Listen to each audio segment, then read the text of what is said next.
The laugh that changed everything. The message came at 9:17 p.m. I've cancelled all your cards, welcome to A Story a Day, please subscribe YouTube channel. Maya stared at her phone, rereading the words until they blurred. Her husband, Aaron, stood across the living room, arms folded, a thin smile pulling at the corner of his mouth. It wasn't a joke. She could tell by the way he laughed, short, sharp, satisfied. You think I won't survive without you? He said. Try buying groceries now. Maya felt the room shrink.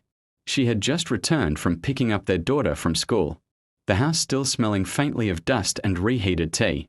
For 10 years, she had trusted Aaron with everything: love, loyalty, and, without question, money. He handled the accounts. He insisted on it. I'm better with numbers, he'd said. Now, with one sentence, he had erased her access to their life. You can't do that, Maya whispered. That money is for the family. Aaron shrugged.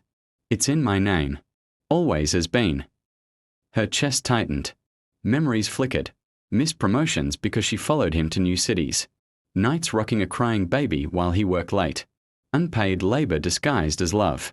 She had never imagined this version of him. Or maybe she had chosen not to see it. I just asked where the money went, she said. You didn't have to.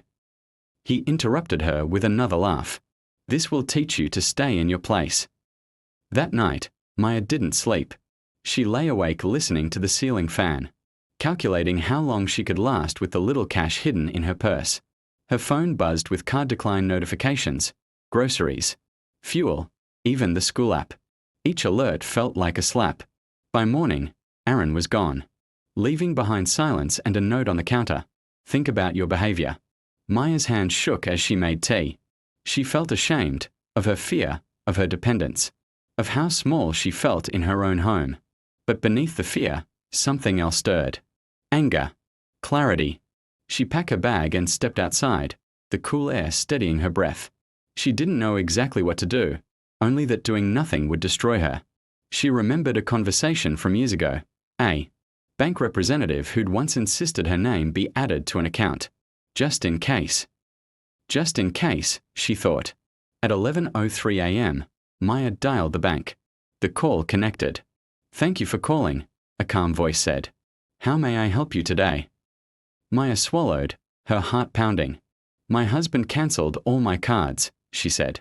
And I think something isn't right. She had no idea that this single call would unravel everything. Aaron believed he controlled the account that spoke back. Maya tightened her grip on the phone as the bank's automated music faded. Her heartbeat filled the silence. She half expected the call to drop, as if even the line itself might betray her. Thank you for holding, the representative said. My name is Rachel. How can I assist you? Maya took a breath and told her everything. How the cards were cancelled. How she had no access to money. How her husband controlled every account. The words came faster than she expected, like a dam finally cracking. There was a pause. Not the rushed kind. The careful kind. Mrs. Patel, Rachel said gently, I see multiple accounts linked to your name. Maya froze. My name. Yes. You're listed as a joint holder on one savings account and an authorized signer on a fixed deposit. Maya felt lightheaded. Aaron had always said her name was added only for paperwork. She'd never questioned it. Never checked. Rachel continued. I also see unusual activity. Large transfers made recently without dual authorization. Maya's stomach dropped. What does that mean? It means, Rachel said, choosing her words, that those transfers may not be compliant with our agreement. I'll need to escalate this. For the first time in 24 hours, Maya felt something close to relief. Not victory, yet. Just the sense that she wasn't invisible. She sat on the steps outside the bank branch, the city noise humming around her. Each passing car felt like a reminder that the world hadn't ended. Only her illusion of safety had. An hour later, her phone rang. Mrs. Patel, this is the bank manager, a deeper voice said. We've temporarily restricted outbound transfers on the joint accounts. You'll be issued new cards by tomorrow. Maya's hands flew to her mouth. You mean? I can access my money. Our money, the manager corrected. And there's more. Some funds were moved without your consent. We'll need both parties present for clarification. The word clarification echoed like thunder. That evening, Aaron stormed into the house. His face was flushed, eyes sharp with panic. He tried, and failed, to hide. What did you do? He snapped. Maya looked up from the table where she was calmly sorting documents, statements, IDs, notes. She had never looked more composed. I made a phone call, she said. Aaron laughed, but it cracked halfway through. You think the bank will take your side? They already did, Maya replied. His phone buzzed. Once. Twice. His smile vanished. They froze my account, he whispered. Maya stood, her voice steady. You wanted to teach me a lesson. You taught me one. For the first time in their marriage, Aaron looked at her like a stranger, one he could no longer control. And Maya realized something terrifying and beautiful all at once. Power doesn't shout. It waits, then answers the phone. The truth between transactions.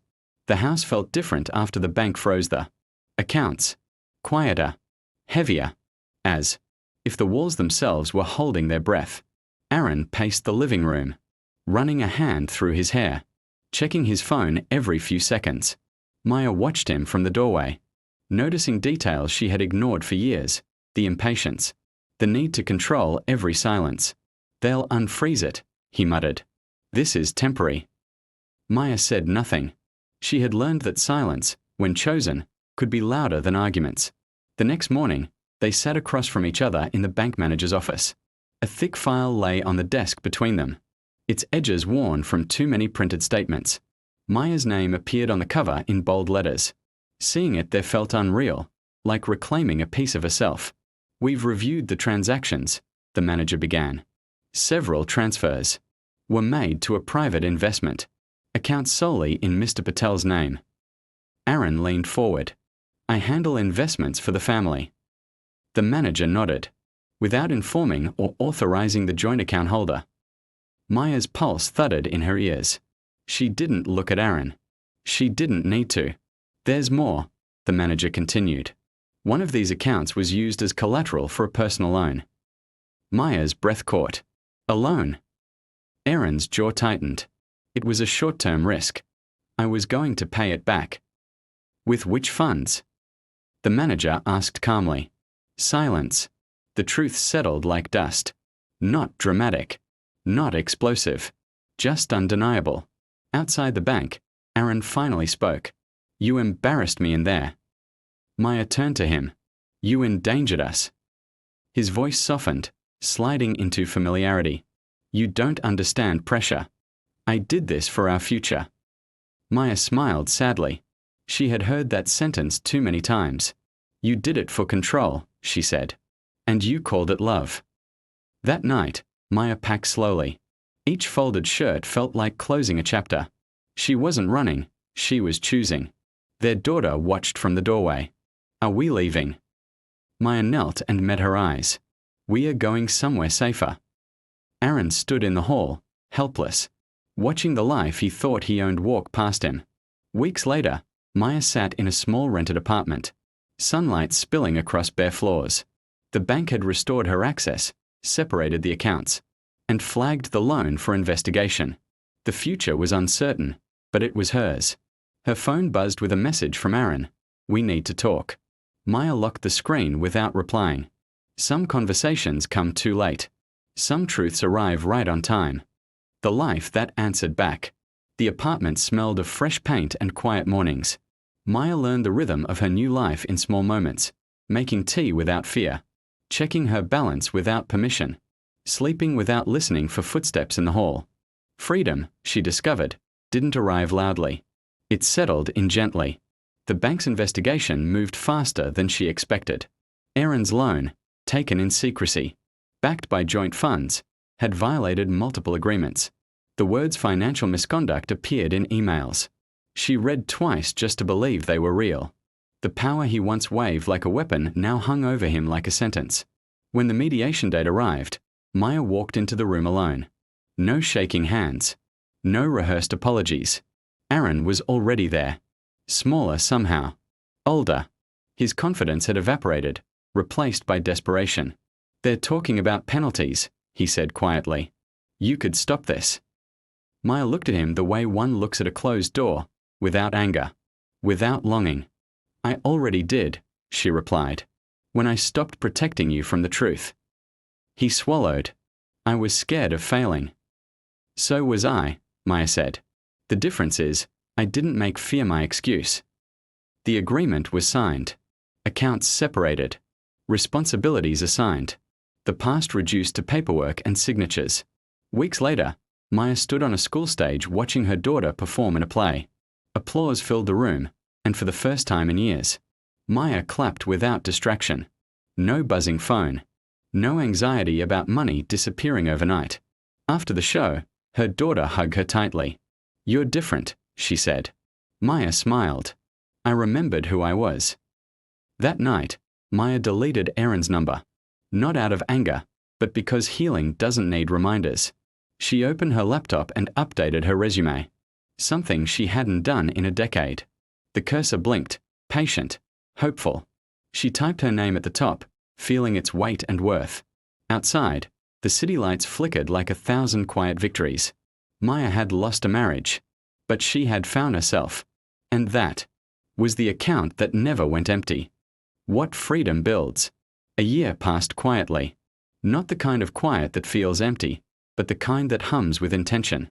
Maya's mornings began before sunrise now, not out of anxiety, but choice. She liked the stillness, the way the city stretched awake alongside her. Coffee by the window. Emails answered without fear. Money earned with her own name on it. She had a job again. Nothing glamorous, but honest. Every paycheck felt like proof. Proof that she had survived. Proof that dependence had never been her identity, only a chapter forced upon her. The court case concluded without drama. Aaron accepted a settlement that favored accountability over revenge. Maya didn't attend the final hearing.